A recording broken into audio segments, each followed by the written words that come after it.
2025 विधानसभा चुनाव से पहले राजद को लगा बड़ा झटका। और जी हाँ, अभी आज पूर्व विधान पार्षद आज़ाद गांधी ने जो है राजद के सभी प्राथमिक सदस्यों से जो है इस्तीफा दे दिया है।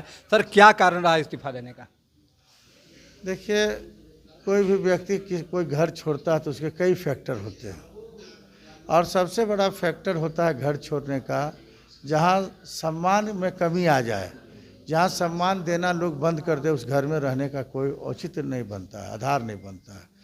तो राजनीति करने वाला हर व्यक्ति अपने मान सम्मान के लिए राजनीति करता है, ये नहीं कि अपने हित की बात करता है।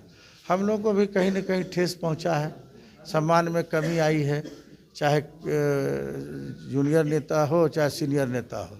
इन तमाम कई फैक्टर थे, इस कारण से जो है आज हम दल से सभी पदों से आज मैं इस्तीफा दे दिया। लेकिन लगातार जो है राजद ये दावा करती रही है कि अति पिछड़ों के मसीहा हैं, अति पिछड़ों के हम लोग सम्मान करते आए हैं, तो फिर अचानक से ऐसा क्यों लगा कि जैसे कि अति पिछड़ों का सम्मान करना बंद हो गया? जैसा कि अभी आपने कहा कि सम्मान जहाँ नहीं मिलता वहाँ नहीं रहना चाहिए। अगर सम्मान कोई मिलता तो कोई घर खाली करता क्या? एक पशु पंछी को सम्मान नहीं मिलेगा, वो भी घर घोंसला छोड़ के चला जाएगा। हम तो मनुष्य हैं, कई जन्मों के बाद मनुष्य का जन्म होता है, वो काफ़ी सेंटिमेंटल होता है मनुष्य प्रवृत्ति, और वो मनुष्य प्रवृत्ति का पालन करने में और उस घर को व्यवस्थित करने में राष्ट्रीय जनता दल के शीर्ष नेताओं की भागीदारी नहीं थी, इसलिए तमाम कारणों से मैं इस्तीफा दे रहा हूँ। सर, एक आगे की क्या कुछ रणनीति होगी सर? आगे का रणनीति भविष्य में तय करेंगे और बताएंगे आपको। तो देखिए, ये थे हमारे साथ बात करते हुए पूर्व विधान पार्षद आज़ाद गांधी, जिन्होंने सीधा रूप से कहा कि जो है मान सम्मान जहाँ नहीं मिलता है वहाँ रहना उचित नहीं है, और इसी सब कारणों से जो है आहत होकर जो है उन्होंने राजद के सभी प्राथमिक सदस्यों सहित सभी पदों से इस्तीफा दिया है। बने रहिए न्यूज मंच के साथ। न्यूज मंच के लिए राहुल कुमार के साथ विशाल वैभव, पटना। राय देना चाहते हैं कि आप हर मौके पर हम लोगों को मदद करते हैं। आज प्रेस वार्ता का जो मुख्य उद्देश्य है कि हम राष्ट्रीय जनता दल के काफ़ी सक्रिय सदस्य आज से नहीं 40 वर्षों से हैं, और 40 वर्षों के दरमियान में इधर के हाल के दिनों में जब मैं देख रहा हूं कि बिहार के से बाहर के लोगों का तंत्र इस पार्टी पर जब हो गया, जिसको हम माफिया तंत्र कहते हैं, पार्टी पर उसका जो है काफ़ी जोरदार तरीके से धमाका हुआ आकर के, और वो भौगोलिक ज्ञान उनको भी नहीं है पार्टी का, जो पार्टी का जो भौगोलिक ज्ञान होना चाहिए उनको, जिस पर पार्टी का जो भी लोग उनके साथ हैं, जो अभी तत्काल में जो देख रहे हैं, उनको बिहार के भौगोलिक का ज्ञान ही नहीं है। वैसे लोगों का पार्टी में कब्जा है। पार्टी का जो कार्यकर्ता है, राष्ट्रीय जनता दल का जो हमारा कार्यकर्ता था, उसके साथ घोर अत्याचार, घोर अपमान प्रतिदिन सामना सह रहा था, पर डे का। आखिर अपमान सहने की भी एक सीमा होती है, और इतने लोगों ने अपमान सहा इस पार्टी में कि तमाम बिहार के कार्यकर्ताओं की आवाज़ रही कि ऐसे पार्टी में रहने की क्या ज़रूरत है जो पार्टी का कार्यकर्ता अपमानित हो। पार्टी में वैसे लोगों की पूछ बढ़ गई जिसके कंधे पर बढ़िया 10 भर का सोने का सिकरी और हाथ में सोने का कड़ा हो, वैसे लोगों को पार्टी के अंदर प्रवेश किया जाता था। 10 नंबर हो या पहले का 5 नंबर था, उसी में लोग प्रवेश करते थे। गरीब गुरबा, जो अति पिछड़ा समाज के लोग, वंचित समाज के लोग टिकटिकाती आंखों से देखते रहते थे कि कब तेजस्वी यादव या फलाना बड़े नेताओं का फ़ोन आएगा कि हम उनसे मिलेंगे। अंतिम में सवेरे से लोग शाम हो जाता था, लेकिन तेजस्वी यादव से मुलाकात नहीं हो पाती थी।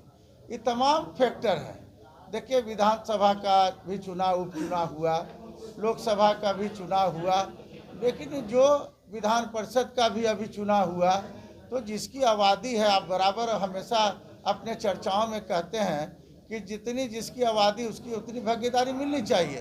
तो आप बताइए कि गरीब गुरबा समाज को, अति पिछड़ा समाज को भागीदारी मिला कि ब्रासलेट पहनने वालों को भागीदारी मिला, पैसा तंत्र वाले लोगों को भागीदारी मिला? तो हम लोग तमाम परिस्थितियों को देखते हुए अगर हिस्सेदारी नहीं दिए तो रहने का क्या कारण? आप प्रतिष्ठा नहीं दीजिएगा तो उस पार्टी में रहने का कारण क्या? जब तक लालू जी का इस पार्टी पर दबदबा था, तब तक पार्टी सही थी। जिस दिन से लालू प्रसाद यादव जी का दबदबा समाप्त हो गया, उस दिन से पार्टी धरातल की ओर जाने लगी, जिसको कहते हैं पाताल लोक के रास्ता में तैर रहा है। और ये कब पाताल लोक में चला जाएगा मैं कह नहीं सकता। कौन लोग थे? तो जो पाताल लोक में पार्टी चली गई जा रही है, जो लोग टिकटिका रहे हैं कि 25 में हम मुख्यमंत्री बनेंगे, हमको नहीं लगता कि जिस तरह से पार्टी का व्यवहार है, पार्टी का प्रदेश अध्यक्ष का व्यवहार है। आप बताइए कि एक पार्टी का प्रदेश अध्यक्ष हिंदुस्तान ने, दुनिया में मैं ऐसा पहला अध्यक्ष देखा हूं जो सिर्फ पार्टी के कार्यालय में रह करके पार्टी को चलाते हैं। कभी मैं जिला प्रदेश अध्यक्ष महोदय जो है कभी जिला का दौरा नहीं किए, संगठन को नहीं मजबूत किए, सिर्फ कार्यालय के अंदर जो 500 गज का जो कार्यालय है उसी के अंदर अपना ये हवा पानी देते रह गए, अनुशासन का पाठ पढ़ाते रह गए। इससे पार्टी की छवि बाजार में और खराब होती चली गई। इन तमाम कारणों के कारण ये राष्ट्रीय जनता दल के जो हमारे तमाम पदाधिकारी हैं, उनकी हृदय की बातों को रखते हुए, जो अपमानित मैं ही नहीं हो रहा हूं, तमाम लोग अपमानित हो रहे हैं। इस अपमान को हम लोग बर्दाश्त करने वाले लोग नहीं हैं। अगर होगा तो हम लोग भूखे लोग रहना पसंद करेंगे, लेकिन अपमान सह के रहना पसंद नहीं करें। इन तमाम कारणों के कारण जो है मैं पार्टी से इस्तीफा दे रहा हूँ। कई स्रोतों से बात रखी गई थी, एक स्रोत नहीं है, कई स्रोतों से बात रखी गई थी, लेकिन कोई सुनने वाला तो है तो नहीं। लिफाफा कोई खोलने वाला नहीं है, तो सुनने का बात तो छोड़िए ना। एक बड़ी बात आपने कही कि पैसे वाले लोगों की पूछ हो गई राजद में, टिकट में। ये तो पूरा भारत जान रहा है कि राष्ट्रीय जनता दल में जो पूंजीपति है उसकी पूछे, गरीबों की पूछे नहीं। इसमें जो सामाजिक न्याय की ये पार्टी थी, ये पार्टी पूंजीपतियों की पार्टी हो गई, ये पार्टी परिवारवाद की पार्टी हो गई। देखिए, आप जो उपचुनाव हुआ तो उसमें जो हम तो आप कई मीडिया के माध्यम से कहे थे कि आदरणीय डॉक्टर जगतानंद सिंह जी के बेटे को चुनाव में टिकट नहीं दिया जाएगा, जमानत जब्त हो जाएगा। आज हालात हुआ कि तीसरे नंबर पर पार्टी चली गई। कहाँ तीसरे नंबर पर गई जो आप देख रहे हैं। तो अगर इस तरह से का पार्टी का सिलसिला रहेगा तो हम लोग कार्यकर्ताओं का क्या वैल्यू मार्केट में रहेगा। पूरे बिहार की जनता में काफ़ी आक्रोश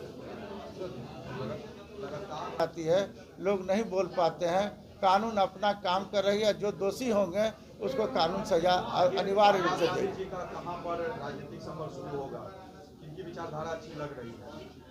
देखिए, हम लोग तो जो अति पिछड़ा के मान और सम्मान की बात करेगा, युवाओं के हित की बात करेगा, हम तमाम पार्टी के जितने भी लोग हैं उन तमाम नेताओं से बात करके जो हम लोगों के हक और हकूक़ की बात और आबादी के अनुकूल हिस्सेदारी की बात करेगा, उसमें हम लोग आपके राय विचारों उपरांत हम लोग जाने का काम। नीतीश कुमार अपने पिछड़ों के लिए विशेष रूप से काम बिहार में किया, उनकी विचारधारा अच्छी लग रही है, लगातार काम कर रहे हैं। देखिए, काम तो अब समय बताएगा कि कौन काम कर रहा है। अपने लोगों से भी बातें होगी कि किसको अच्छा लग रहा है, कौन पार्टी अति पिछड़ा के प्रति किनकी भावनाएं अच्छी है, तमाम मुद्दों पर बात होगी।